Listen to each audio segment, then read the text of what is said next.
नमस्कार दोस्तों, alpha officers academy के यूट्यूब चैनल पर आपका स्वागत है। तो हम देखो वैसे तो देख रहे थे क्या आरएएस 2024 के लिए जो हमने सीरीज़ शुरू की थी ए टू ज़ेड सीरीज़। अब आरएएस प्री के साथ में आज के पर्टिकुलर टाइम पे आरएएस और जो ईओआरओ वाले स्टूडेंट्स हैं, ख़ास तौर पे बाकी देखो फर्स्ट ग्रेड वाले हैं, रीट वाले हैं, बहुत सारे बच्चे हैं वैसे तो, पर ये 2 कैटेगरी ऑफ स्टूडेंट्स हैं, ये बहुत कन्फ्यूज़ हैं कि इनको क्या करना है, क्या नहीं करना है। तो हमने इसी जो क्रम में एक ईओआरओ के लिए जो नगर पालिका अधिनियम है, जो कि हमारा लगभग 30 मार्क्स का है, तो वो पूरा 30 मार्क्स का जो पार्ट बी है, वो हम लोग आगे सिलेबस देखेंगे उसमें देखते हैं, तो वो 30 मार्क्स का हमने अपलोड कर दिया है। और उसी के बाद में जो डिमांड्स आ रही थी कि आप नियम उसके अलावा जो योजनाएँ हैं और नियम हैं वो करवाने हैं, तो वो भी हम लोग करवा देते हैं। अब मैं आपको जैसे-जैसे सिलेबस बताऊँगा, तो शायद हो सकता है आपका ये जो कन्फ्यूज़न है आरएएस को लेकर के और ईओआरओ को लेकर के, ये क्लियर हो जाए। कैसे आप दोनों को एक साथ टैकल कर सकते हो? देखो बहुत ज़्यादा योजनाएँ बनाने की ज़रूरत है नहीं, हम लोग एक बार सिलेबस देखेंगे, पेपर का क्या फ़ॉर्मेट है वो देखेंगे और उसके बाद अ स्वय विवेक से हम लोग ये निर्णय लेंगे कि हमको क्या करना है, किस पे ज़्यादा फ़ोकस करना है और किस पे कम फ़ोकस करना है। ठीक है? तो ये आप यहाँ पर देख सकते हो मैंने स्लाइड भी बनाई है, तो इसमें अपन ने आरपीएससी ईओआरओ एग्ज़ाम 2025 है, रेवेन्यू ऑफ़िसर ग्रेड 2 जो कि ग्रेड 2 की पोस्ट है और एग्ज़ीक्यूटिव ऑफ़िसर ईओ जो है वो ग्रेड 4 की पोस्ट है। पर आपको पता होगा ईओ जो है वो एक स्वतंत्र रूप से काम करने वाली पोस्ट है, तो ज़्यादातर प्रेफ़रेंस लोग इसको देते हैं। आरओ भी वैसे कोई बुरी पोस्ट नहीं है, पर इसमें जो नगर पालिका का नगर निगम का हेड होता है उसके अंडर आप काम करते हो। पर हाँ, ठीक है, दोनों ही पोस्ट बहुत अच्छी हैं। Department of local self government जो आपको पता है, अर्बन लोकल बॉडीज़ हैं उसमें, उसके अंडर ये पोस्ट आती हैं। ठीक है, आरपीएससी ये एग्ज़ाम कंडक्ट कराएगी। वैसे आपने ये सारी चीज़ें देख ली होंगी पहले पर थोड़ा-सा क्लैरिटी के लिए। फिर हम लोग देखें तो देखो परीक्षा की योजना और जो पाठ्यक्रम है वो देख लेते हैं। आपको पता है 120 मार्क्स का ये पेपर होने वाला है ना? 120 मार्क्स का पेपर होगा और 120 मार्क्स में 80 अंक तो जो भाग ए है जिसमें जनरल नॉलेज आएगी, सामान्य ज्ञान आएगा और भाग बी है वो 40 मार्क्स का होगा। इसमें टोटल 120 ही क्वेश्चन भी होंगे, है ना? 120 मार्क्स के लिए 120 क्वेश्चन होंगे और 2 घंटे का टोटल टाइम होगा। तो ये टाइम जब देखो मैथ्स वगैरह इसमें आने वाली है नहीं, तो टाइम वगैरह और सब कुछ सफिशिएंट है। जो भाग ए और बी का जो विभाजन है, वो भी बहुत अच्छे से किया हुआ है, तो बहुत ज़्यादा लोड लेने की ज़रूरत नहीं है। फिर प्रश्न पत्र में ही यहाँ देखें तो 120 क्वेश्चन होंगे, सभी प्रश्न समान अंक के होंगे और इसमें गलत उत्तर के लिए 1 तिहाई मार्क्स कटेंगे, मतलब इसमें नेगेटिव मार्किंग है, ठीक है? ये याद रखना आपको नेगेटिव मार्किंग है, इसका मतलब आप कभी भी पेपर को बिना ध्यान से अटेंड नहीं कर सकते। आपको पूर्ण ध्यान लगा कर के ऑप्शंस को पढ़ना, क्वेश्चन को पढ़ना, जहाँ पर नेगेटिव मार्किंग होती है, वहाँ पर क्वेश्चन और ऑप्शंस की महत्ता जो है, वो बहुत ज़्यादा बढ़ जाती है। क्योंकि आपको पता है 1 क्वेश्चन आप गलत करोगे, 3 क्वेश्चन आप गलत करोगे, तो एक सही जो क्वेश्चन हुआ है आपका, वो खत्म हो जाएगा। तो इसमें नेगेटिव मार्किंग भी है। फिर हम लोग देखें तो इसका क्या जो सिलेबस है उसमें भाग अ में क्या दिया हुआ है, तो हम लोग कंपैरेटिव देखेंगे आरएएस प्री के साथ में, है ना? आरएएस प्री का भी क्योंकि बच्चे अप्रोच कर रहे हैं, तो उसके साथ में देखें तो राजस्थान का इतिहास, कला, संस्कृति, साहित्य, परंपरा एवं विरासत। आपको पता है जो आरएएस प्री का पेपर होता है उसमें भी ये जो सेम सिलेबस है ना, ऐसा कैसे ही कॉपी पेस्ट किया हुआ है, सेम सिलेबस है और बहुत इम्पोर्टेंट सब्जेक्ट है ये प्री के लिए भी। और प्री के लिए तो इम्पोर्टेंट है ही, ईओआरओ में भी इसकी बहुत ज़्यादा इम्पोर्टेंस है। तो ये आप देख लेना, देखो मुझे बहुत ज़्यादा इसमें चर्चा मैं कर नहीं सकता हूँ क्योंकि मेरे ये सब्जेक्ट रहा भी नहीं है। आधुनिक राजस्थान है और जो मिडाइवल और जो एंशिएंट राजस्थान है, उसके बारे में भी थोड़ा-थोड़ा है और उसके अलावा ये जो पोर्शन है, ये आपका आर्ट एंड कल्चर का पोर्शन है। इसमें आर्ट एंड कल्चर में देखो पर्यटन स्थल जो आर्ट एंड कल्चर के हिसाब से हैं, वो वाले हैं। बाकी पर्यटन स्थल का टॉपिक हमारे पास राजस्थान की ज्योग्राफी में भी मिल जाते हैं। फिर हम लोग देखें राजस्थान का भूगोल, तो अब देखो इम्पोर्टेंट बात क्या है, हमने यहाँ पर देखा राजस्थान का इतिहास, कला और संस्कृति। यहाँ पर इंडियन हिस्ट्री, जो इंडियन हिस्ट्री है वो है ही नहीं सिलेबस में, ना मॉडर्न, ना मिडाइवल, ना एंशिएंट, ना ही इंडियन का आर्ट एंड कल्चर, ठीक है? तो ये बड़ा पोर्शन जो आपको आरएएस प्री में आता है ना? आरएएस प्री में आता है, हालाँकि उसका बहुत ज़्यादा वेटेज तो नहीं रहता है, पर ये बड़ा पोर्शन है ही नहीं, तो आपको पढ़ना ही नहीं है। और हम लोग इस सिमिलरली देखें तो राजस्थान की ज्योग्राफी है, तो यहाँ पर इंडिया और जो वर्ल्ड है, उसकी ज्योग्राफी यहाँ पर नहीं दी हुई है सिलेबस में, जो कि हमारे आरएएस के सिलेबस में है। तो आप मोटा-मोटी मानो तो आरएएस का जो सिलेबस है वो थोड़ा-सा ज़्यादा बड़ा है comparative to this particular exam जो ईओआरओ का एग्ज़ाम है।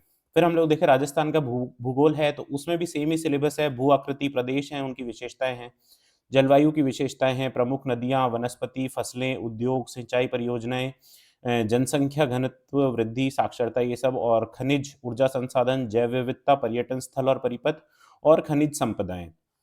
तो हम लोग बात करें तो आपको बताया कि आरएस में भी डिट्टो सेम ही सिलेबस है, उसमें कोई ऐसा कोई चेंजेस है नहीं। तो आपको आरएस प्री के लिए भी राजस्थान ज्योग्राफी पढ़नी है, आरएस प्री के लिए आपको इंडिया और जो वर्ल्ड है, इंडिया और वर्ल्ड है ये भी पढ़ना है, परंतु आपको ये ईओआरओ के लिए नहीं पढ़ना है। तो अगेन आई एम सेइंग ईओआरओ का सिलेबस काफ़ी कम है कंपैरेटिव टू आरएस प्री। फिर हम लोग देखें तो यहाँ पर अच्छा खासा पोर्शन जो है वो इंडियन पॉलिटी का है ना? जैसे कि आपको पता है नगर निगम की पोस्ट है, अर्बन लोकल बॉडीज़ की पोस्ट है नगर पालिका की तो उसमें पॉलिटी का थोड़ा-सा इम्पोर्टेंस भी रहता है, तो इन्होंने इंडियन पॉलिटी को इसमें इंक्लूड किया है, एज़ वेल एज़ इसमें राजस्थान की पॉलिटी इंक्लूड है और एक लोक नीति व अधिकार, ये इंक्लूड है। वैसे मैंने पुराना एक पेपर देखा, उसमें इससे कोई बहुत ज़्यादा क्वेश्चन्स नहीं पूछे हुए, पर हाँ, पॉलिटी और राजस्थान पॉलिटी से अच्छे खासे क्वेश्चन्स थे, 1-2 तो मुझे बहुत अच्छे क्वेश्चन्स भी लगे। तो जैसे ही हम लोग ये कंप्लीट कर लेंगे, जो 2 लेक्चर्स ये हैं, उसके बाद किसी एक पर्टिकुलर दिन मैं कोशिश करूँगा कि वो जो पूरा पेपर पिछली बार हुआ है, उसको हम लोग सॉल्व कर लें। बहुत ज़्यादा कठिन पेपर नहीं था, पर उसमें 1-2 क्वेश्चन्स बहुत अच्छे-अच्छे क्वेश्चन्स थे। फिर हम लोग देखें समसामयिक घटना, जो करंट अफ़ेयर्स है, आपको पता है करंट अफ़ेयर्स ये भी डिटेल्ड हम लोग पढ़ ही रहे हैं ऑलरेडी और आरएस प्री में और इसमें सेम सिलेबस है। तो ये बात हो गई भाग अ की। अब देखो, इसमें यहाँ पर अगर मैं लिखूँ इंडियन हिस्ट्री, है ना? इंडियन हिस्ट्री नहीं है ना? इंडिया एंड वर्ल्ड ज्योग्राफी इसमें नहीं है। मैं एक बहुत बड़ी कोचिंग संस्थान है, वो कोई सीरीज़ चला रहे थे तो यूट्यूब पर तो मैंने देखा कि वो इंडियन ज्योग्राफी पढ़ा रहे हैं और पढ़ा किसके लिए रहे हैं, तो वो ईओआरओ के लिए पढ़ा रहे हैं। तो भई आप लोग ध्यान रखना, ईओआरओ के लिए इंडियन ज्योग्राफी पढ़ने की ज़रूरत नहीं। हाँ, आरएस-प्री की कर रहे हो साथ में तो आपको इंडियन ज्योग्राफी पढ़नी ही है एनीवे, पर हाँ, इंडियन ज्योग्राफी बाद में तो एटलीस्ट आप मत ही पढ़ लेना। फिर इसके अलावा हम लोग देखें तो साइंस एंड टेक्नोलॉजी इसमें नहीं है ना? मैथ्स एंड रीज़निंग इसमें नहीं है, तो बहुत बड़ा पोर्शन है ना, इकोनॉमी इसमें नहीं है इंडियन इकोनॉमी इसमें नहीं है और राजस्थान की इकोनॉमी इसमें नहीं है। जो पोर्शन आपको करंट अफ़ेयर्स और जो राजस्थान की ज्योग्राफ़ी के साथ इकोनॉमी का पोर्शन होता है, वो तो इसमें मिलेगा, पर राजस्थान की इकोनॉमी अलग से कोई टॉपिक इसमें दिया हुआ नहीं है। तो ये इतना बड़ा पोर्शन आपको ईओआरओ के पेपर में है नहीं। इसकी जगह पर आपके पास में एक्स्ट्रा पढ़ने के लिए क्या है, जो भाग बी है ना? तो अब भाग बी में देखें तो भाग बी में क्या-क्या है, तो राजस्थान नगरपालिका अधिनियम 2009 है, तो ये हम ऑलरेडी कवर कर चुके हैं। मैं आपको पहले भी बता चुका हूँ कि मैं वापस ये बताने वाला था कि 2.5 घंटे का लेक्चर है ना? एक ही कंप्लीट लेक्चर है, उसमें सारी की सारी जितनी धाराएँ हैं, पूरा नगरपालिका अधिनियम जो आपके सिलेबस में ये दिया हुआ है, ये कराया हुआ है। और उसके बाद आप मेरे को पूछते हो कि सर वो कोई डिटेल्स कोर्स लॉन्च किया हुआ है तो वो वाला बता दो और ऐसे-वैसे, तो ऐसा कुछ भी नहीं है सर, ₹150 दे करके आपको और बस आपको नोट्स परचेज़ करनी है, ठीक है? और नोट्स परचेज़ करके आपको बैठ करके पढ़ना है, उसको 10 बार पढ़ो, 20 बार पढ़ो, आपकी इच्छा, आपकी क्षमता अनुसार आपको, क्योंकि मैं आपको बताऊँ ये मेजर रोल प्ले करने वाला है, ठीक है? क्योंकि आप अगर इसमें पिछड़ गए ना, तो ये देखो छोटा-सा 100 पेजेज़ के नोट्स हैं, है ना? 100 पेजेज़ के नोट्स हैं और ये आप रट करके नहीं गए, है ना? इनको तो आपको मेमोराइज़ कर लेना है। अब ये मेमोराइज़ नहीं करोगे, तो आप वैसे ही कॉम्पिटिशन से आउट हो जाओगे। तो इसलिए आपको ये तो ऐसा का ऐसा रट के जाना है। फिर इसमें देखें भाग बी में तो राजस्थान में शहरी क्षेत्रों में संचालित विभिन्न महत्वपूर्ण योजनाएँ। अब जैसे कि आपको पता है नगरपालिका और निगम और इनका पेपर है, तो शहरी क्षेत्र से रिलेटेड जो अर्बन लोकल बॉडीज़ हैं, उसमें कौन-कौन सी योजनाएँ चल रही हैं। चाहे वो कुछ योजनाएँ गवर्नमेंट ऑफ इंडिया की हों, जैसे कि स्वच्छ भारत मिशन है ना, ये प्रधानमंत्री आवास योजना हो गया, अमृत मिशन, हृदय मिशन, एनयूएलएम हो गया और फिर राजस्थान गवर्नमेंट की कुछ योजनाएँ हैं जो इंदिरा रसोई योजना हो गई, फिर इंदिरा गांधी शहरी रोजगार गारंटी योजना हो गई। तो ये राजस्थान सरकार की कुछ योजनाएँ हैं। तो ऐसे कुल मिलाकर के आप देखो यहाँ पर तो 4 और 4 8 योजनाएँ हैं। तो मैं कोशिश करूँगा कि 2 लेक्चर्स या 3 लेक्चर्स में इनको अलग-अलग, वैसे 8 छोटे-छोटे 8 लेक्चर्स भी बना सकता हूँ, तो वो आप मुझे बता सकते हो कि 8 लेक्चर्स बनाने हैं या फिर 1 या 2 लेक्चर्स में इनको फिनिश करना है। फिर इसके अलावा है हमारे पास में 3 नियम। अब ये नियम की जो इम्पोर्टेंस है मैं आपको बताता हूँ कि ये जो सामान क्रय एवं अनुबंध नियम, राजस्थान नगरपालिका सामान क्रय एवं अनुबंध नियम 1974 है, राजस्थान नगरपालिका कार्य संचालन नियम 2009 है और एक राजस्थान नगरपालिका समितियों की शक्तियाँ, कर्तव्य और कृत्य नियम 2009 है। तो ये 3 नियम हैं और बहुत ज़्यादा बड़े-बड़े नहीं हैं। आप 1-1 घंटे के मानो तो इनको टोटल ये 2 घंटे के तीनों नियम हैं, 2 ढाई घंटे के। तो अब देखो, मैं पिछली बार का जो पेपर हुआ वो मैं देख रहा था, तो उसमें इन नियमों से लगभग 8 से 10 क्वेश्चन्स हैं, है ना? 8 क्वेश्चन तो मान ही लो, 10 तो मैं थोड़ा ज़्यादा बोल गया, 8 क्वेश्चन तो हैं ही हैं। तो आपको 8 क्वेश्चन अगर 3 नियम, 2 घंटे की क्लास, 10-15 पेजेज़ के नोट से मिल रहे हों, तो भई इनको रट करके चले जाना और तो क्या ही बोलूँगा मैं, ठीक है? तो ये हमारी बेसिक हमने बात की जो सिलेबस आपका है ईओआरओ के लिए। अब आपको पता है कि ईओआरओ का सिलेबस और जो आरएएस प्री का सिलेबस है उसमें हमने जो कंपैरिज़न था वो कर लिया। अब आप डिसाइड कर लेना कि आपको ईओआरओ का करना है या आरएएस प्री का करना है। अब मैं आपको अगर मेरे विवेक अनुसार बताऊँ तो आप आरएएस प्री के लिए कंप्लीटली पढ़ाई करो सर, कोई दिक्कत वाली बात नहीं है। आप ईओआरओ को हफ़्ते में 1 बार 4-5 घंटे दे दो, है ना? हफ़्ते में 1 बार जैसे मान लो कि सैटरडे है, तो सैटरडे को एक बार कंप्लीट जो 40 मार्क्स का पोर्शन है उसको रिवाइज़ कर लिया, है ना? एटलीस्ट दिसंबर तो। तो दिसंबर आपने सैटरडे को ये रिवाइज़ कर लिया तो आप 4 बार इसको रिवाइज़ कर चुके होंगे।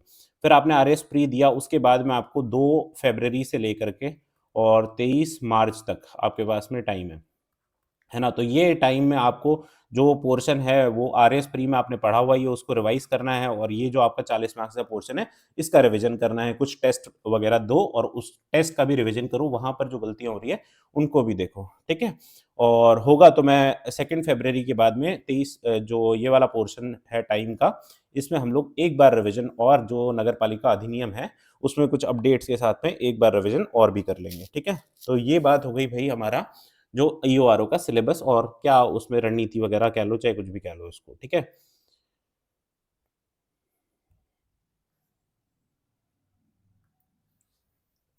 फिर हम लोग देखो अब ये तो बात हो गई कॉमन सी। अब इसके बाद हम लोग जो रूल्स और नियम हैं, वो हम लोग आज से शुरू करते हैं। अब रूल्स और नियम में हमारे पास 3 ऐसे रूल्स और नियम दिए हुए हैं, तो वो 3 क्लासेस में करेंगे, ताकि एक साथ बहुत ज़्यादा लोड भी नहीं हो और फिर आप लोग बोलोगे तो मैं तीनों जो क्लासेस होंगी उनको कंबाइन करके एक कॉमन क्लास भी अपलोड कर दूँगा, ताकि वो एक ही क्लास रहेगी। वैसे मैं अलग से प्लेलिस्ट इ इस चैनल पे हम लोग एक अलग से प्लेलिस्ट बना देंगे, है ना? जो बना दी है मैंने वैसे, उसमें प्लेलिस्ट में ये सारी चीज़ें अपलोड कर दूँगा, तो जब भी आपको यूआरओ की पढ़ाई करनी है, आपने चैनल खोला और वो प्लेलिस्ट खोली और ये वीडियोज़ देख लो और नोट्स आपके पास में हों। और दूसरी बात हाँ, मैं बताना भूल गया कि जिन बच्चों ने भी नोट्स परचेज़ किए हैं, है ना? बार-बार वो क्वेरी आती रहती है, तो नोट्स परचेज़ अगर आपने किए हैं, तो ये वाले जो रूल्स वाले और इसके साथ में जो योजनाएँ हैं, है ना? जितनी भी योजना वाले नोट्स हैं, जो 8 योजनाएँ हैं, उनके नोट्स आपको भई जैसे ही ये कंप्लीट हो जाएँगे हमारे लेक्चर्स, उसके बाद में आपको ये प्रोवाइड करा दिए जाएँगे। इसके लिए कोई अलग से आपको पैसे-वैसे देने की ज़रूरत है नहीं। ठीक है? तो आज सबसे पहले हम लोग देखते हैं राजस्थान नगरपालिका कार्य संचालन नियम 2009। अब आपको पता है, अब नगरपालिका जो एक्ट है 2009 का, वो 2009 के एक्ट को लागू करने के लिए जो नगरपालिका का संचालन कैसे होगा, उसमें कार्यों का संचालन कैसे होगा, उसके लिए कुछ नियम राज्य सरकार बनाती है ना? ये नियम बनाए भी एक्चुअली इसीलिए जाते हैं ताकि जो एक्ट आपने बनाया है, जो अधिनियम बनाया है, उसको आप ज़मीनी स्तर पर कैसे काम में लोगे। तो इसलिए ये जो कुछ रूल्स हैं, ये रूल्स बनाए हुए हैं। अब देखें यहाँ पर तो राजस्थान नगरपालिका कार्य संचालन नियम 1974 है, उसको निरस्त किया गया है। ये अभी 2009 वाला हमारे सिलेबस में है तो 1974 वाला जो है वो पहले ही इन्होंने निरस्त कर दिया। उसको निरस्त करने के बाद में 11 नवंबर 2009 को 2009 वाले जो नियम हैं इनको लागू किया गया है। तो ये डेट वेरी, वेरी इंपॉर्टेंट है, आपको याद रखनी है। इसमें मैंने जो प्रीवियस ईयर कुछ क्वेश्चन्स आए हुए हैं वो भी मैंने थोड़ा बहुत तो देख कर के डाले थे, ठीक है? हम कोशिश करेंगे कि प्रीवियस ईयर के साथ में थोड़ा-सा इंटरैक्ट करके और फिर ही पढ़ाई करें। फिर राजस्थान नगरपालिका अधिनियम 2009 की धारा जो 51 है, धारा 52 है और धारा 337 है। अब देखो ये तीनों आपको याद रखना है ना? पिछली बार क्वेश्चन पूछा हुआ है यहाँ से।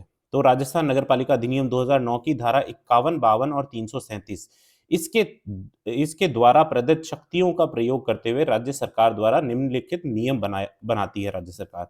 जो ये नियम कार्य संचालन का नियम है, वो किन शक्तियों का प्रयोग करके, जो धारा 51 में है। 51 में क्या है? नगरपालिका की बैठकों के बारे में जो उपबंध हैं। फिर धारा 52 में क्या है? सदस्यों के अधिकार और विशेषाधिकार।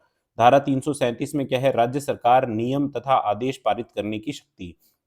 तो राज्य सरकार के नियम और आदेश पारित करने की शक्ति, ये तीनों को यूज करके, इनके द्वारा जो शक्तियां दी गई हैं उनको यूज करके राज्य सरकार निम्नलिखित नियम बनाती है, जो राजस्थान नगरपालिका कार्य संचालन नियम 2009 है। फिर हम लोग देखें सबसे पहले, तो जो नियम में पहला नियम है वो क्या है? संक्षिप्त नाम और प्रारंभ। तो संक्षिप्त नाम क्या है इसका? राजस्थान नगरपालिका कार्य संचालन नियम 2009, और यह राजपत्र में प्रकाशन की तारीख से प्रदत्त होगा। हमने प्रदत्त होने की तारीख इसकी देख ही ली है, 11 नवंबर 2009। तो आप चाहे 11 नवंबर 2009 लिख लो इसको, है ना? 11 नवंबर 2009। और देखो, मैं आपको एक चीज़ और बता दूँ कि जो हमने एक्ट पढ़ा था, तब भी मैंने आपको ये बात बताई थी कि इसमें 2 चीज़ें होती हैं। 2 क्या-क्या चीज़ें हैं? एक तो नियम और उसका टाइटल क्या है ना? उसका टाइटल क्या है? एक उसके अंदर जो सब्जेक्ट मैटर है वो क्या है? सब्जेक्ट मैटर क्या है? अब ये नियम में कुछ नियम तो ऐसे होंगे जिसका सब्जेक्ट मैटर इंपॉर्टेंट होगा, कुछ नियम ऐसे होंगे जिनका टाइटल भी इंपॉर्टेंट होगा और के उनके सब्जेक्ट मैटर में बहुत ज़्यादा चीज़ें नहीं होंगी। तो हम लोग ये दोनों चीज़ें देखेंगे, आपको वहीं पर मैं बता दूँगा कि पर्टिकुलरली क्या-क्या चीज़ें इंपॉर्टेंट है, तो वो तो याद रखनी है, पढ़ना अपने को सारा ही है। फिर हम देखते हैं नियम 2। अब नियम 2 में क्या है? तो कुछ परिभाषाएँ दी हुई है। आपको पता है कि एक्ट है, अब ये एक्ट के बाद में इन्होंने बना दिए नियम। अब ये नियम बना दिए, रूल्स बना दिए, तो अब ये रूल में या एक्ट में कुछ बात लिखी हुई है, तो आप सोचो कि मैंने कहीं पर लिख दिया बैठक, है ना? तो अब बैठक का मेरे को क्या पता है भई कौन-सी बैठक की बात कर रहे हो? तो इसमें बैठक की स्पेशली परिभाषा दे देंगे, अधिनियम की परिभाषा, है ना? नगरपालिका किसको कहते हैं उसकी परिभाषा। तो ये सब परिभाषाएँ क्यों दी जाती है? ताकि जब कोर्ट में या फिर खुद को भी कभी आकलन करना हो कि ये एक्ट के अकॉर्डिंग कोई चीज़ है कि नहीं है ना? तो उसको हम लोग इसका यूज़ कर सकें। तो अब परिभाषाओं में देखें तो अधिनियम में बहुत सारी परिभाषाएँ दी हुई हैं। मैंने यहाँ पर कुछ इम्पोर्टेंट ऐसे ही नोट की हुई है। अधिनियम है तो राजस्थान नगरपालिका अधिनियम 2009 से अभिप्रेत है। जैसे कि आपको बताया, ये जो रूल्स हैं, जो कार्य संचालन नियम है, अब ये कार्य संचालन नियम क्या है? अधिनियम 2009 से ही अभिप्रेत होंगे, तो जहाँ पर भी इस नियम में अधिनियम लिखा हुआ है, तो उसका साफ मतलब क्या है? राजस्थान नगरपालिका अधिनियम 2009। फिर बैठक की बात करें तो अधिनियम की धारा 51 के उपबंधों के अनुसार आयोजित नगरपालिका बैठक, है ना? हमने देख लिया धारा 51 में, आगे भी हम लोग देख लेंगे। धारा 51 में जो बैठकें होती हैं, चाहे वो विशेष बैठक हो, आवश्यक बैठक हो या साधारण बैठक हो, तो उसमें क्या-क्या उपबंध है। पर बैठक जहाँ पर भी बात आएगी ना, तो उसका मतलब क्या होगा कि अधिनियम जो नगरपालिका अधिनियम 2009 है, उसकी धारा 51 के तहत। ठीक है?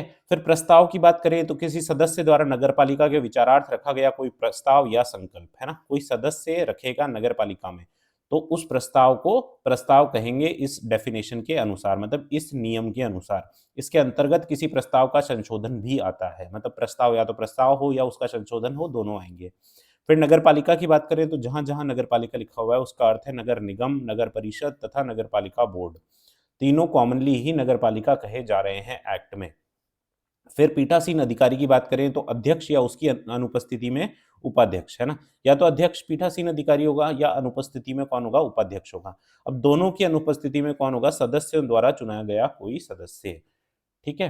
तो ये हमने देखी परिभाषाएँ। अब परिभाषाओं के बाद में बात करें तो नियम 3। पहला नियम देखा हमने, पहले नियम में क्या है? संक्षिप्त नाम और प्रारंभ, है ना? दूसरा नियम है, दूसरे नियम में परिभाषाएँ हैं, और कौन-कौन सी परिभाषाएँ? देखो 70 परिभाषाएँ दी हुई है, सारी हमारे लिए इंपॉर्टेंट नहीं है। एक बार एक कांसेप्ट समझने के लिए ये 5-6 जो परिभाषाएँ यहाँ पर लिखी हुई है, कांसेप्ट समझना है आपको कि ये परिभाषा में मतलब हुआ क्या? कि अधिनियम अधिनियम मतलब ये है, बैठक मतलब ये है, प्रस्ताव मतलब ये है। फिर हम लोग देखें नियम 3। तो नियम 3 जो है उसमें नगरपालिका की बैठकों के बारे में बात है ना? अब बैठक मतलब क्या? जो बैठक मतलब कौन-सी? धारा 51 के तहत जो उपबंध किए गए हैं, नगरपालिका एक्ट 2000 अधिनियम जो 2009 का है, उसमें धारा 51 के तहत जो उपबंध किए गए हैं, जो हमने यहाँ पर देखा ना पिछले में कि यहाँ पर बैठक का मतलब क्या है? अधिनियम की धारा 51 के उपबंधों के अनुसार आयोजित नगरपालिका बैठक। तो देखें तो 3 प्रकार की बैठकों के बारे में बात है भाई, साधारण बैठक, आवश्यक बैठक और विशेष बैठक। अब ये तीनों बैठक अलग-अलग हैं, तो इनकी जो प्रोविज़न्स हैं वो भी अलग-अलग है। साधारण बैठक तो कितने 60 दिन में देखो 1 बार बुलानी होगी और 1 वर्ष में न्यूनतम 6 ऐसी बैठकें होना कंपल्सरी है। ठीक है? ये एक बार के लिए हम लोग रीड आउट करते हैं। फिर आवश्यक बैठक है तो अध्यक्ष द्वारा किसी भी समय आवश्यकता की दशा में, है ना? आवश्यकता किसको मानते हैं हम आवश्यकता है? तो कोई लोक महत्व का प्रकरण है, जो कुछ मैटर है पब्लिक इम्पोर्टेंस का, तो उसकी जो कंडीशन है, उस कंडीशन में कौन बुलाएगा? तो ये बात याद रखनी है अपने को अध्यक्ष। अगर मैं वैसे मुझे हाइलाइट कर देना चाहिए था, पर एक-एक करके करते हैं। चलो लास्ट में, एंड में कर देंगे। फिर देखिए विशेष बैठक तो कम से कम 1/3 सदस्य के द्वारा 7 दिन में बुला सकते हैं। कोई विशेष बैठक बुलानी है तो कम से कम 1/3 सदस्य ऐसे होंगे जो बोलेंगे कि हाँ भाई बुला लो।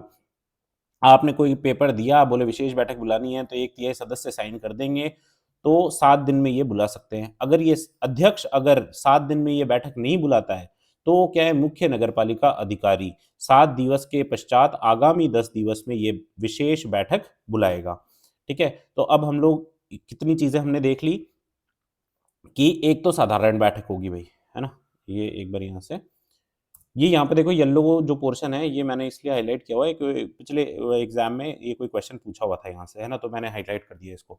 तो देखो, एक तो होगी साधारण बैठक, कितने दिन में? 60 दिन में 1 बार बुलाएँगे। 1 वर्ष में कितनी न्यूनतम बैठकें? 6 बैठकें, है ना? 1 वर्ष में न्यूनतम 6 बैठकें। फिर आवश्यक बैठक होगी तो अध्यक्ष द्वारा बुलाई जाएगी। सबसे इम्पोर्टेंट बात तो ये है, कौन बुलाएगा? अध्यक्ष बुलाएगा।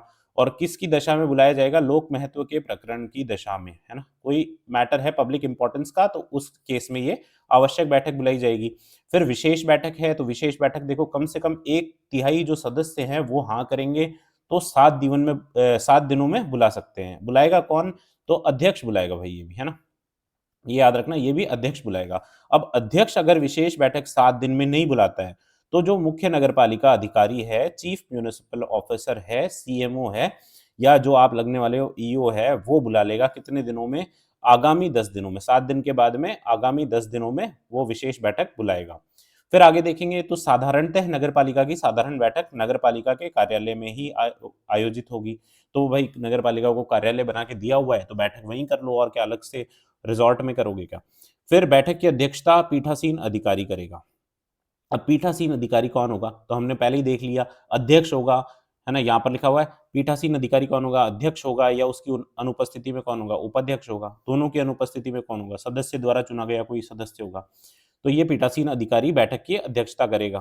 फिर साधारणतः नगरपालिका की बैठकें सारी जनता के लिए खुली रहेंगी भाई। कोई भी लोगों को आना है तो आप नगरपालिका की बैठक में जो भी यार चुनाव में आपको जितवा कर के जो लोग लाए हैं, जिन लोगों के पास में नगरपालिका में वोटिंग पावर है, उनको तो आप बैठने के लिए मना नहीं कर सकते ना। तो ये सबके लिए खुली रहेंगी। किंतु मुख्य नगरपालिका अधिकारी अगर चाहे, है ना? जो चीफ म्युनिसिपल ऑफिसर है, ये अगर चाहे तो किसी बैठक या विशिष्ट बैठक के लिए किसी भी व्यक्ति या व्यक्तियों की उपस्थिति निर्बंधित कर सकेगा। किसी को ये पर्टिकुलर लोगों को मना कर सकता है भाई, या ऑर्डर खराब होगा मीटिंग का या कोई भी एक्स वाई ज़ेड कारण से, तो कौन मना कर सकता है? मुख्य नगरपालिका अधिकारी। तो इसमें ये याद रखना। देखो कन्फ्यूजिंग क्वेश्चन क्या होगा, अब इसी में आपको अध्यक्ष लिख करके दे देगा ना, तो अध्यक्ष मना कर सकता है भाई।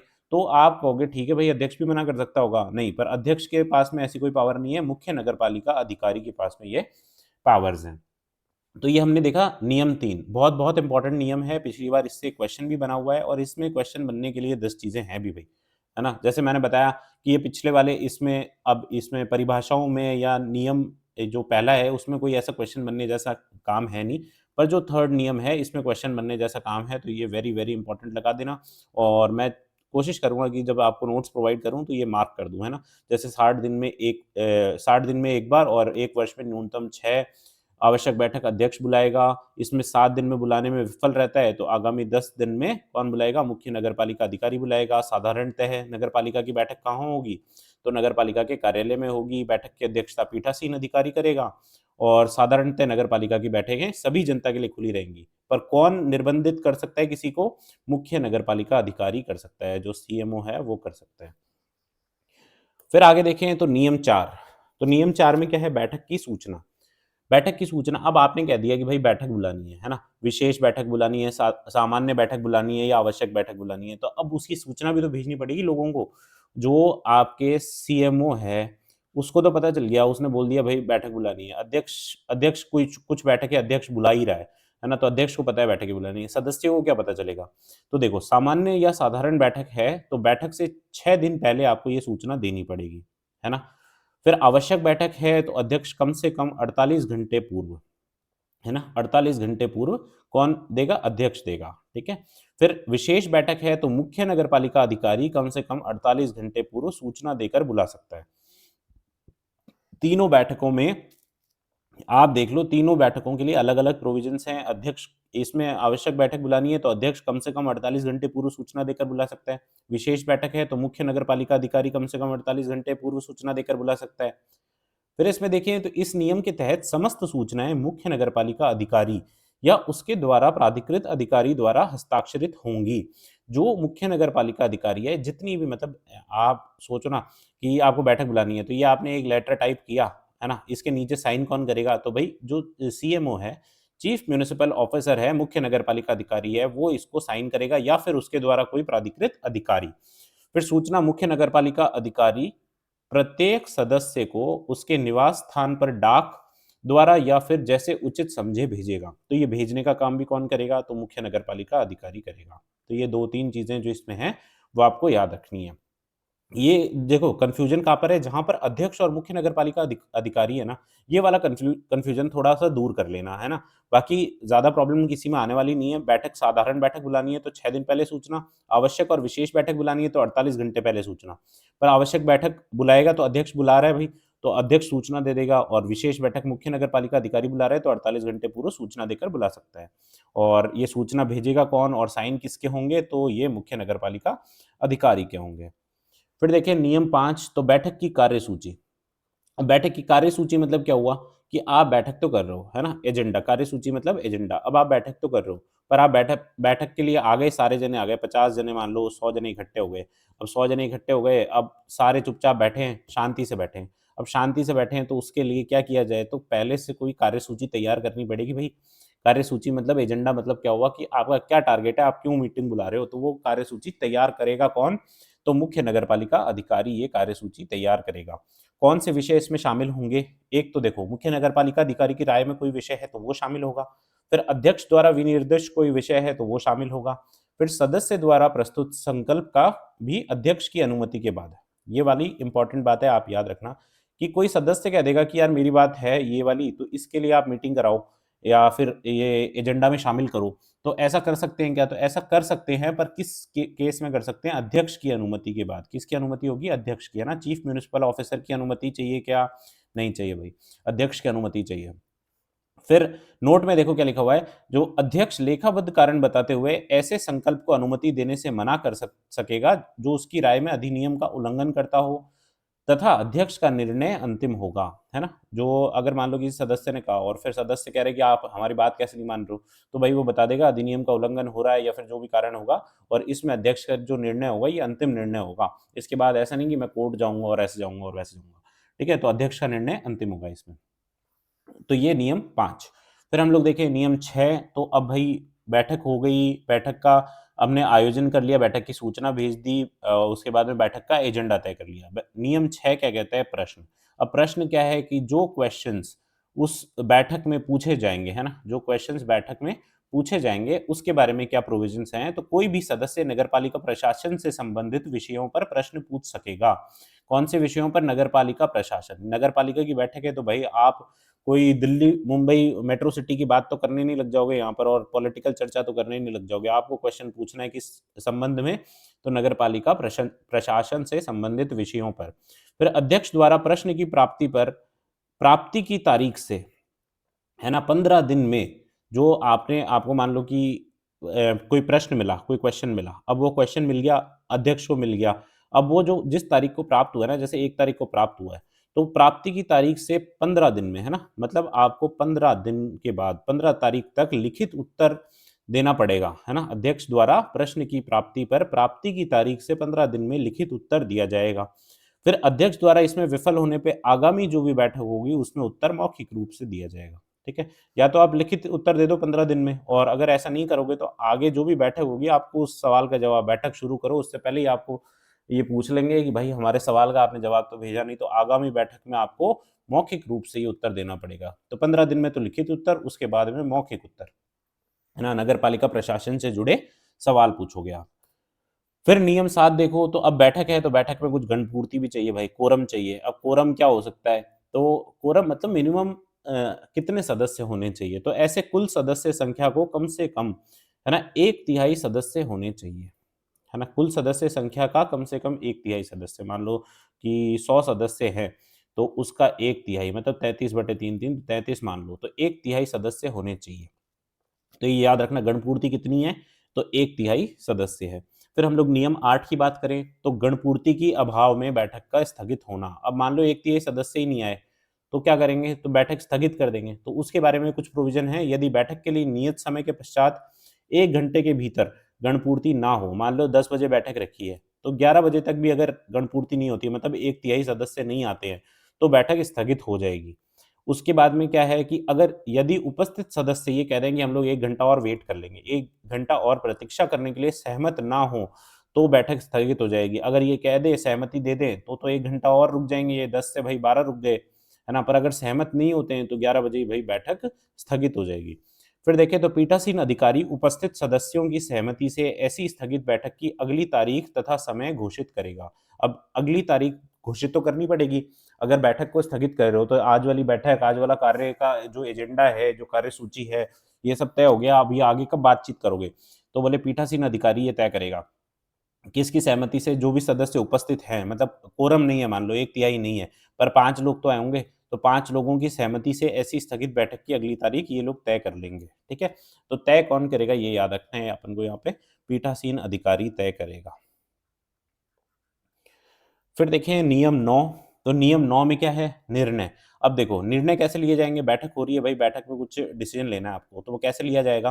तो उपस्थित तथा मत देने वाले, है ना? या मान लो जैसे 100 लोग उपस्थित हैं, अब 100 लोग में मेंबर तो उपस्थित है 30, 70 आ गए भाई नगर पालिका के, जो गाँव वाले हैं वो आ गए, नगर पालिका वाले हैं वो आ गए। तो मत देने वाले कितने लोग हुए इसमें? 30 लोग ही हुए। तो जो उपस्थित हैं 30 लोग और मत देने वाले हैं 30 लोग, उनमें से सदस्यों में एक मत या तो 100% किसी मतलब किसी साइड बोल दें, मतलब आपने यस और नो सुनना है, तो यस और नो या तो 100% लोग किसी तरफ बोल दें, या फिर बहुमत से, मतलब 51% लोग बोल दें। तो इस तरीके से ये निर्णय लिया जाएगा। फिर बराबर वोट की स्थिति में पीठासीन अधिकारी का वोट निर्णायक होगा। देखो, पॉलिटी में ऐसे क्वेश्चंस पूछे जाते हैं, तो ये वाला भी आप याद रखना कि किसका वोट जो होगा वो निर्णायक होगा, पीठासीन अधिकारी का वोट जो होगा इसमें, वो निर्णायक होगा। फिर आगे देखें नियम 10, नियम 10 में क्या दिया हुआ है? मत के लिए कोई प्रस्ताव रखने का ढंग। अब कोई प्रस्ताव रखोगे आप, तो उसका ढंग क्या होगा, ये भी इसमें नियम में बताया हुआ है कि पक्ष या विपक्ष में खड़े किए गए हाथों की गिनती करके जो पीठासीन अधिकारी है वो परिणाम घोषित कर देगा, तथा इस कार्रवाई को लिखा जाएगा, है ना? कौन सी कार्रवाई को? पक्ष विपक्ष के मत तथा मतदाता के नाम। इसको नोट कर लेंगे भाई अपन। तो ये कौन काम कर रहा है? पीठासीन अधिकारी ही काम कर रहा है इसमें भी, है ना? ये जो चीफ म्युनिसिपल ऑफिसर है उसका कोई काम नहीं आ रहा है ना अभी तक, तो पक्ष या विपक्ष में जो हाथ खड़े करेंगे वो पीठासीन अधिकारी उनको गिन लेगा और परिणाम घोषित कर देगा। और इस जो ये पूरी कार्रवाई होगी, इसमें जो पक्ष विपक्ष के मत होंगे तथा मतदाता के नाम, इनको नोट किया जाएगा। ये बात याद रखना कि इनको नोट करना भी ज़रूरी है। फिर नियम 11 में देखोगे, तो बैठक का कार्यवृत्त। अब देखो, कार्यवृत्त के बारे में बताऊँ तो ये इनको इंग्लिश में कहते हैं मिनट्स ऑफ मीटिंग कह लो, या मैं इसको पर्सनली माइन्यूट्स ऑफ मीटिंग भी कहता हूँ, है ना? इसको एमओएम कहते हैं। जो कॉर्पोरेट लैंग्वेज होती है उसमें क्या होता है, या फिर आप नॉर्मली देखोगे, तो अगर मान लो कि कोई मीटिंग हुई, अब मान लो मीटिंग है, अब मीटिंग चल रही है, पर आज मान लो कि सीएम साहब हैं, वो सीएम साहब मीटिंग में नहीं आए, बड़े लेवल की मीटिंग चल रही है, सेक्रेटरी लेवल की, पर सीएम साहब नहीं आए। अब सीएम साहब को बताएगा कौन भाई कि मीटिंग में क्या हुआ है?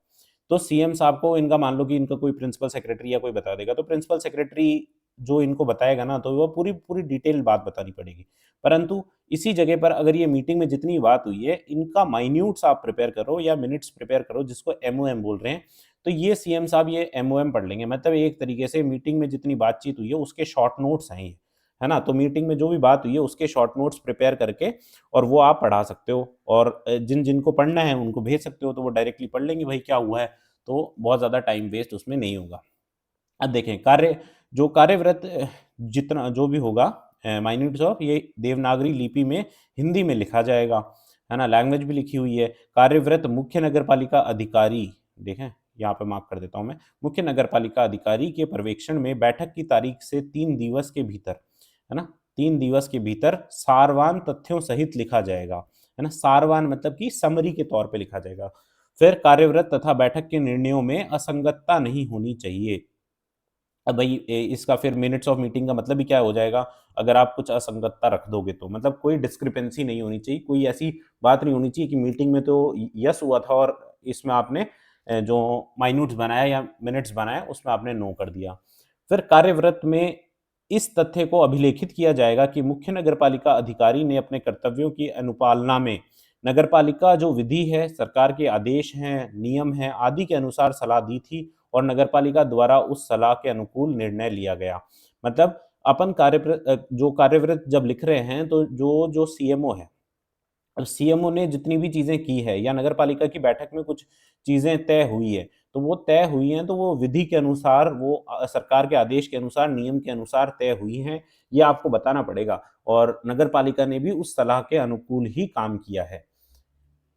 ठीक है, तो ये बात हो गई मुख्य नगरपालिका अधिकारी क्या करेगा? मिनट्स ऑफ मीटिंग बनवाएगा, कितने दिन में बनवाएगा भाई? 3 दिवस के भीतर-भीतर और कोई असंगतता नहीं होनी चाहिए, देवनागरी हिंदी लिपि में ये लिखा जाएगा।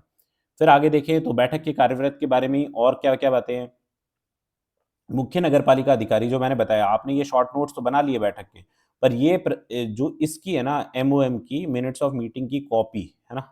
एक प्रति निम्न को भेजेगा। अब ये निम्न कौन-कौन है? नगरपालिका के सभी सदस्यों को भेजेगा। मान लो कोई एब्सेंट है, तो वो भी भाई शॉर्ट नोट्स ले लेगा।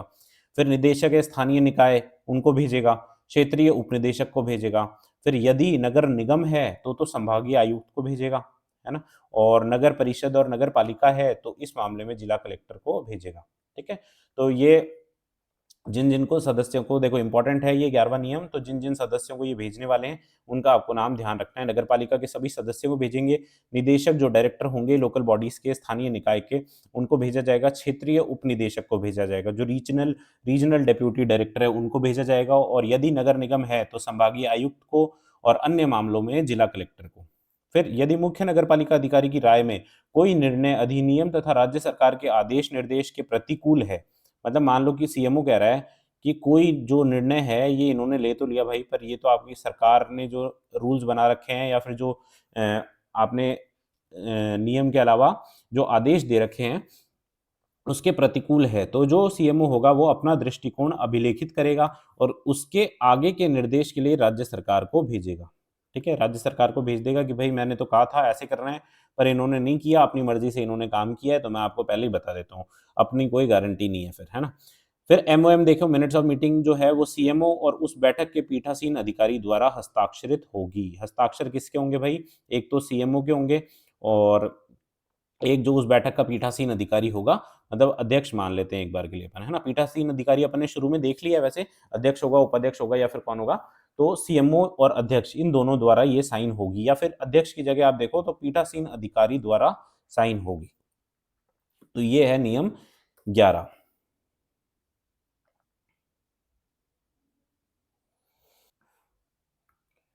फिर हम देखें तो नियम 12। अब नियम 12 में क्या है? बोलने पर प्रतिबंध। बोलने पर प्रतिबंध कोई भी सदस्य बोलते समय कुछ बातों का ध्यान रखेगा। अब ये बातें भी इन्होंने बता दी, है ना? इन्होंने सारी चीज़ें रूल्स में ऐसे लिख दी हैं कि भई इसके बाद में हमारे पास बताना कुछ भी पूछने की सर ये कैसे होगा, ये कैसे होगा? सारी चीज़ें नियम में, अधिनियम में लिखी हुई हैं। तो कौन-कौन सी ऐसी बातें हैं कि किसी ऐसे मामले में टिप्पणी नहीं करेगा जो किसी न्यायालय में लंबित हो, ये हमको ऑलरेडी पता है। देखो ये ऑब्वियस चीज़ें हैं ना, ये याद एक बार पढ़ भी लो पर ये आपको पता ही है न्यायालय में कोई मामला लंबित होगा तो उसके ऊपर टिप्पणी नहीं कर सकते हो ना आप वैसे भी। सिवाय ऐसे मामलों के जहां अधिनियम के तहत समझौता अनुज्ञेय हो, जहां अधिनियम के तहत कोई समझौता होना है तो उस मामले में तो आप फिर भी टिप्पणी कर सकते हो, बाकी आप न्यायालय में लंबित मामलों में टिप्पणी नहीं करोगे। फिर अध्यक्ष किसी भी सदस्य या व्यक्ति पर व्यक्तिगत आरोप नहीं लगाएगा। ठीक है? आपको पता है व्यक्तिगत आरोप आप तू मैं करने लग जाते हो मीटिंग में तो वो नहीं करना है।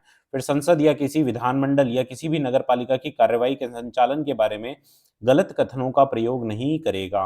गलत कथन मतलब कि कुछ ऐसा डाटा हो, कुछ ऐसे फैक्ट्स हों या फिर कुछ ऐसी गलत बात हो जो वहाँ पर ओरिजिनली तो हुई नहीं है और आप उसको तोड़-मरोड़ करके बात को बता रहे हो। फिर मानहानिकारक मान लो कि अपमानजनक शब्द, है ना? ऐसा कुछ भी नहीं कहेगा। उसके बोलने के अधिकार का प्रयोग नगरपालिका के कार्य में बाधा डालने के प्रयोजन से नहीं होगा।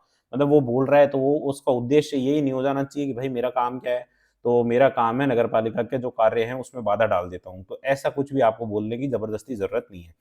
कोई भी सदस्य किसी भी प्रस्ताव पर एक से अधिक बार नहीं बोल सकेगा, ये इंपॉर्टेंट बात है भैया, इसमें क्वेश्चन पूछने लायक, एक से अधिक बार नहीं बोल सकेगा सिवाय उस सदस्य के जिसने प्रस्ताव रखा है। जो जिसने प्रस्ताव रखा है वो तो एक से ज्यादा बार बोल सकता है, पर उसके अलावा जो भी सदस्य हैं वो लोग एक से अधिक बार उस बारे में नहीं बोल सकेंगे।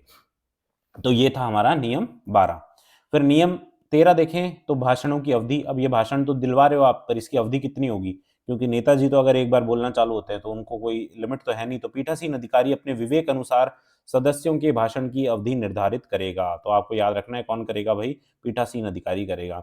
वैसे भी इसमें सीएमओ का तो कोई काम नहीं है, क्योंकि नगर पालिका का सदस्य अगर सीएमओ कह देगा कि मैं निर्धारित करूंगा तो नगर पालिका का सदस्य उसको वैसे ही बोलेगा कि भाई तू रहने दे। तो नियम के अनुसार भी क्या है, इन्होंने सही नियम बना रखा है कि पीठासीन अधिकारी अपने विवेक अनुसार ये टाइम है इसको डिसाइड करेगा। फिर देखें तो नियम 14 जो 14वां नियम है उसमें क्या है, बैठक के विचाराधीन किसी विषय पर किसी सदस्य का आर्थिक हित निहित होने की प्रक्रिया। अब मान लो कि कोई बैठक चल रही है और उसमें आप कोई है ना पैसे को लेकर के चर्चा है कि बोले 1 लाख रुपए का कुछ काम है। तो 1 लाख रुपए का काम है तो आपके सदस्य बोले कि 1 लाख रुपए की आपको रोड बनवानी है या कोई भवन बनवाना है। अब कोई सदस्य उसका दोस्त है, वो ठेकेदार है, तो वो बोले कि ठीक है मैं करवा दूंगा। तो ऐसा जो सदस्य है उसके साथ क्या किया जाएगा, आर्थिक हित जिसका निहित है वो दोस्त को बोल देगा भाई 50,000 रुपए मेरे को भी चाहिए इसमें। तो ऐसा करके आर्थिक हित अगर आपका निहित है तो उसमें क्या प्रक्रिया है, तो कोई सदस्य या अध्यक्ष नगर पालिका की बैठक में विचारार्थ आने वाले किसी भी विषय में विचार विमर्श में भाग नहीं लेगा। ठीक है ना, भाग भी नहीं लेगा और मत भी नहीं देगा। जो क्वेश्चन बनने लायक बात है वो ये है कि भाग भी नहीं लेगा और मत भी नहीं देगा यदि उसमें किसी सदस्य अध्यक्ष का प्रत्यक्ष या परोक्ष रूप से आर्थिक हित निहित हो। मतलब अगर आप मनी मैटर्स में जाओगे तो भाई मनी मैटर्स में अगर आपका आर्थिक हित, आपकी जो इकोनॉमिक जो हित है वो अगर इसमें निहित है तो आप ना तो आप भाग लोगे ना आप मत दोगे, है ना। और कौन कौन, चाहे सदस्य हो चाहे अध्यक्ष हो, दोनों के लिए ही एप्लीकेबल है। फिर पीठासीन पदाधिकारी अभिलिखित करने के पश्चात ऐसे सदस्यों को प्रतिबंधित कर सकेगा। ठीक है ना, ऐसे सदस्यों को क्या करेगा, प्रतिबंधित कर सकेगा। फिर देखें तो नियम 15 है। नियम 15 में क्या है, दिन का कार्यक्रम क्या होगा या दैनिक कार्यसूची क्या होगी। तो सामान्यतः कार्यसूची के अनुसार जो दिन भर का काम है वो कार्यसूची के अनुसार किया जाएगा, तो ये कुछ इंपॉर्टेंट नहीं है। फिर नियम 16 है। तो नियम 16 में क्या है, बैठक में किए जाने वाले कार्य। अब बैठक में क्या क्या काम होंगे, तो दिन की कार्यसूची में शामिल नहीं किए गए किसी भी मामले पर पीठासीन अधिकारी की अनुमति के बिना विचार नहीं किया जाएगा। अब देखो कार्यसूची अपन ने बना ली थी, एजेंडा बना लिया था। अब वो बैठक में एजेंडा के अलावा कोई बात आ गई, तो अब वो बात है ना, जब तक पीठासीन अधिकारी हाँ नहीं कर देता है, अनुमति नहीं दे देता है, तब तक आप उस बात के बारे में वहां पर चर्चा नहीं कर सकते हो जो एजेंडा में शामिल नहीं है। फिर देखें यदि पीठासीन अधिकारी यह समझे कि कार्यसूची में विनिर्दिष्ट नहीं किया गया कोई प्रस्ताव लोक हित में इतना आवश्यक है कि बैठक में उस पर विचार किया जाना चाहिए, तो वह बैठक में उपस्थित मताधिकार रखने वाले सदस्यों की संख्या के 3/4 बहुमत से ऐसे प्रस्ताव या कार्य को उस बैठक में विचारार्थ और निर्णय के लिए रख सकेगा। अब देखो बात क्या हुई है कि कार्यसूची में अगर कोई विषय शामिल नहीं है तो उसको पीठासीन अधिकारी की अनुमति के बिना आप विचार ही नहीं करोगे।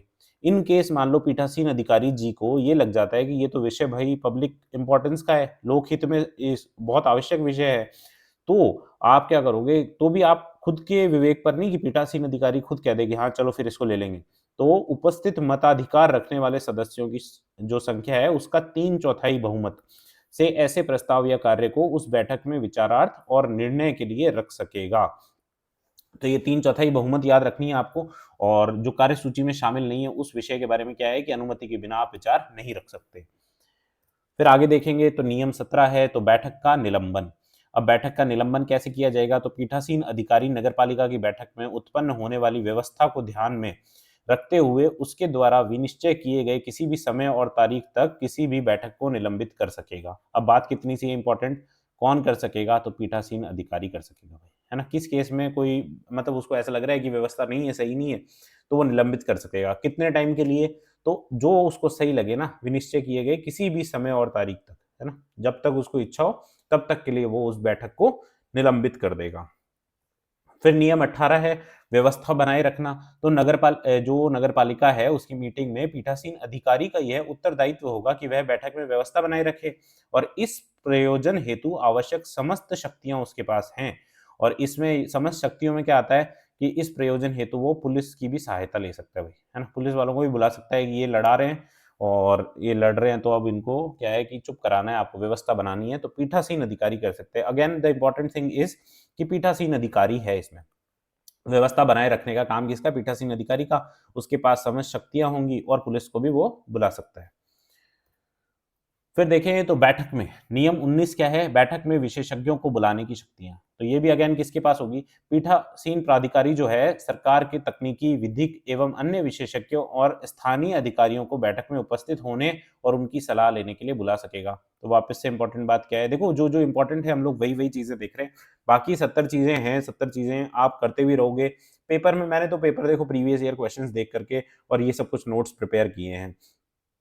आपको कहीं और से कुछ और प्रिपेयर करना हो तो आप कर सकते हो बेशक, पर हाँ, हमको थोड़ा-सा एग्ज़ाम ओरिएंटेड होकर के ही पढ़ना चाहिए, इसलिए मैं वही चीज़ें डिस्कस कर रहा हूँ जो आपके क्वेश्चंस बन सकते हैं, मतलब क्वेश्चंस बनने लायक हों। तो आप चाहो तो कभी आपने कोई टेस्ट सीरीज़ जॉइन की हो, तो आप एक काम करना कि टेस्ट सीरीज़ में आप ये जैसे मान लो कि नगर पालिका अधिनियम पढ़ाया हुआ है और ये वाला नियम हो गया, तीनों नियम भले तीनों नियम हो जाए ना, उसके बाद में टेस्ट दे करके देख लेना। फिर आप मुझे कमेंट करके बता देना भाई कि आपने भई ऐसी-ऐसी बात तो बताई नहीं जो इसने क्वेश्चन में पूछ ली।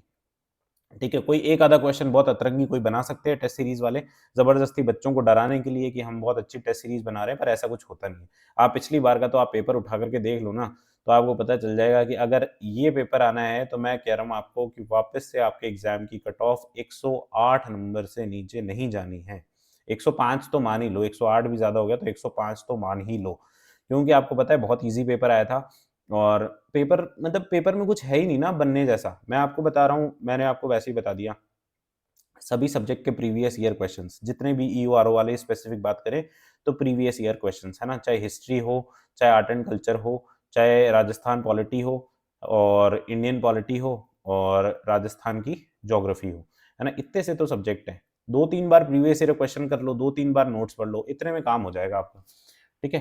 तो चलो आगे देखते हैं, ये सब बातें आपको पता है, वैसे सबको पता ही है ऑलरेडी ये सब बातें, पर फिर भी बता देते हैं, अपना काम है। फिर नियम 20 की बात करें, तो नियम 20 में क्या है? राज्य सरकार के निर्देश के अनुसार बैठक आहूत करना या किसी भी मामले को कार्यसूची में सम्मिलित करना। अब देखो, राज्य सरकार निर्देश देगी तो उसके अनुसार बैठक को आहूत करना या किसी भी मामले को कार्यसूची में सम्मिलित करना। हमने देखा एजेंडा में किसी भी बात को शामिल करना है, तो ऊपर हमने देखा या तो 3/4 सदस्यों की आपको अनुमति चाहिए। कौन से इसमें देखा हमने? नियम 16 में। कार्यसूची में शामिल करना है तो देखो जो पीठासीन अधिकारी है उसकी अनुमति के बिना नहीं कर सकते अपन, और पीठासीन अधिकारी को लगे कि ये लोक हित में आवश्यक विषय है, तो आप 3/4 बहुमत से मतलब वोटिंग करा लो सर और उसके बाद उसको शामिल कर लो। तो सिमिलरली राज्य सरकार भी कुछ ऐसे मामलों में कार्यसूची में डालने के लिए कह सकती है। तो अध्यक्ष, सरकार या उसके द्वारा प्राधिकृत अधिकारी के अनुसार किसी भी निर्दिष्ट साधारण मामले पर विनिश्चय के लिए विचार विमर्श करने हेतु नगरपालिका की बैठक आहूत करेगा। तो अध्यक्ष कर सकता है, सरकार या उसके द्वारा प्राधिकृत अधिकारी के अनुसार। तो ये बात याद रखनी है, कौन कौन है इसमें? अध्यक्ष है, सरकार है और उसके द्वारा प्राधिकृत अधिकारी है। फिर नियम 21 देखें तो नियम 21 में मुख्य नगरपालिका अधिकारी नगरपालिका की कार्यवाहियों और अभिलेखों की अभिरक्षा करेगा, है ना? तो अब ये ध्यान रखना, कार्यवाहियों की और अभिलेखों की अभिरक्षा कौन करेगा? तो ये भाई पीठासीन अधिकारी या अध्यक्ष नहीं करेगा, ये मुख्य नगरपालिका अधिकारी जो चीफ म्युनिसिपल ऑफिसर है वो करेगा। फिर इसमें देखो ये लास्ट नियम, नियम 22 है। तो नियम 22 में क्या है? राजस्थान नगरपालिका कार्य संचालन नियम जो हमने शुरू में देखा था 1974, तो वो नियम 22 के द्वारा निर्सित है ना, निर्सित मतलब रिमूव या रद्द किया जाता है। परंतु इस प्रकार निर्सित नियमों के अधीन आयोजित कोई भी बैठक या किए गए कोई भी कार्य, निर्णय, जहां तक कि वे नियम के असंगत ना हो, इन नियमों के अधीन समझे जाएंगे। मतलब पहले अगर आपने कोई काम किया हुआ है और वो नियम के विरुद्ध नहीं है, तो वो भाई इस नियम के अधीन भी समझे जाएंगे वो, और उसके विरुद्ध हैं तो फिर इसको नहीं समझा जाएगा। तो इसका ये जो रिमूवल है, इसमें जो ये नगरपालिका एक्ट हो चाहे ये हो, इसमें थोड़ी सी ये टर्मिनोलॉजीज है ना, ये याद रखना भाई। किसका मतलब निर्सित मतलब क्या होता है? मेरे को तो खुद नहीं पता था निर्सित मतलब क्या होता है, मैंने रिमूव और रद्द ये बाद में देखा है। तो ये टर्मिनोलॉजी याद रखना क्योंकि जो पहले क्वेश्चंस आए हुए हैं ना, उसमें ये टर्मिनोलॉजीज़ का यूज़ किया गया है और एक्ट के साथ में ये प्रॉब्लम तो होती है। एक्ट पढ़ लो, चाहे आप पॉलिटी कॉन्स्टिट्यूशन पढ़ोगे, तो उसकी भी टर्मिनोलॉजी थोड़ी-सी अलग होती है। तो ये ध्यान रखना। अब ये तो देखो हमारा कार्य संचालन का जो नियम है, ये यहाँ पर फिनिश होता है और इसके बाद में हमको देखो सामान, जो क्रय और ये 3 नियम हैं टोटल, उनमें से हम लोग एक बार मैं देख लेता हूँ। बहुत ज़्यादा इसमें लिख दिया है मेरे को लगता है। तो हमने कौन-सा नियम कर लिया भई? तो हमने कार्य संचालन नियम कर लिया है। इसके बाद में ये 2 नियम बचते हैं, समितियों की शक्तियाँ, कर्तव्य और कृत्य नियम और एक सामान क्रय एवं अनुबंध नियम। अब ये भी एक छोटा-सा नियम है, ये भी शायद 15-20 मिनट का होगा और ये थोड़ा-सा बड़ा नियम भी है और इससे क्वेश्चन्स भी सबसे ज़्यादा बनते हैं। तो इसको थोड़ा-सा डिटेल्ड हम लोग देखेंगे। तो तब तक के लिए बहुत-बहुत धन्यवाद। मिलते हैं हम लोग नेक्स्ट लेक्चर में।